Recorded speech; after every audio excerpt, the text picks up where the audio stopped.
Okay जी, then we have disease control. तो disease control में ये 3 हेडिंग्स हैं, preventive measures, vaccination, immunisation and drug treatment and gene therapy. Preventive measures में 2 points हैं कि हमें पॉजिटिव एजेंट का पता होना चाहिए और उसके मोड ऑफ ट्रांसमिशन का पता होना चाहिए, फिर हम प्रिवेंटिव मेजर्स ले सकते हैं। फॉर एग्जांपल एड्स के केस में हमें पता है कि जो पॉजिटिव एजेंट HIV है वो ट्रांसफ़र होता है by sexual contact, blood transfusion से और कॉन्टामिनेटेड सिरिंजेस से, तो हम उस हिसाब से फिर प्रिवेंशन कर सकते हैं।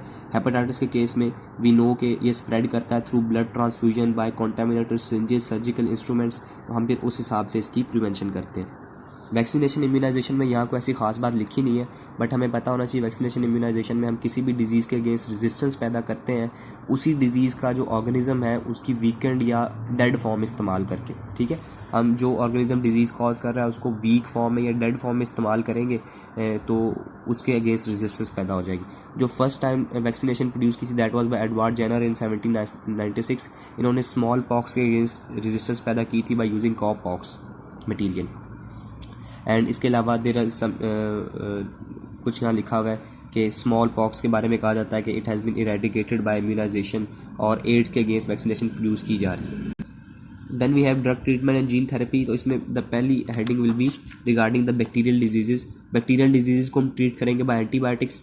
कैंसर की ट्रीटमेंट सेकेंड हेडिंग है, एक रेडियोथेरेपी से या कीमोथेरेपी से हम ट्रीट कर सकते हैं। रेडियोथेरेपी क्या होती है कि शॉर्ट वेव रेडिएशंस को हम रेगुलर इंटरवल्स पे कैंसर वाली जगह पे डिस्चार्ज करते हैं, तो वहाँ पे जो कैंसरस सेल्स हैं वो डिस्ट्रॉय हो जाते हैं। कीमोथेरेपी में हम सर्टन एंटी कैंसर केमिकल्स इस्तेमाल करते हैं रेडिएशंस के बजाय।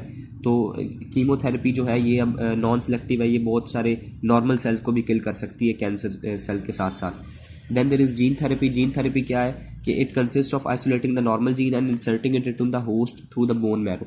मतलब हमने होस्ट का बोन मैरो लिया और उसके अंदर जीन्स चेंज करके वापस इंसर्ट कर दिए, कोई बेनिफिशियल जीन हमने उसमें इंसर्ट कर दिए, दैट इज़ जीन थेरेपी। अब इंटीग्रेटेड डिजीज़ मैनेजमेंट क्या है, ये वही बात है कि हमने 2 पॉइंट्स इस्तेमाल करने हैं, एक तो अप्रोप्रिएट मेथड्स इस्तेमाल करने हैं और फिर उसमें पूरी कम्युनिटी को इन्वॉल्व करना है। Then we have cloning.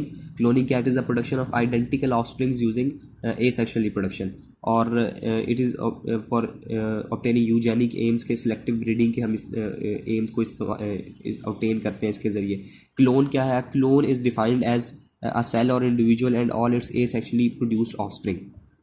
Normally cloning जो है वो कुछ प्लांट्स में होती है, कुछ लोअर एनिमल्स में अमूमन नहीं होती, लेकिन कुछ माइक्रो ऑर्गेनिजम्स में ज़्यादातर होती है। उसके अलावा वी हैव एग्जांपल के पहली एनिमल क्लोनिंग कब की गई थी, that was done in 1997 on a sheep which was Dolly obviously, and इसके अलावा कुछ माइस एंड काउज में भी की गई है। अब इस क्लोनिंग का मेथड क्या है, तो 3 मेथड्स हैं। एक तो ये हो सकता है कि जो जाइगोट प्रोड्यूस हुआ है फर्टिलाइजेशन के बाद हम उसका न्यूक्लियस निकाल के उसके कोई और न्यूक्लियस ऐड कर दें, ये भी क्लोनिंग है।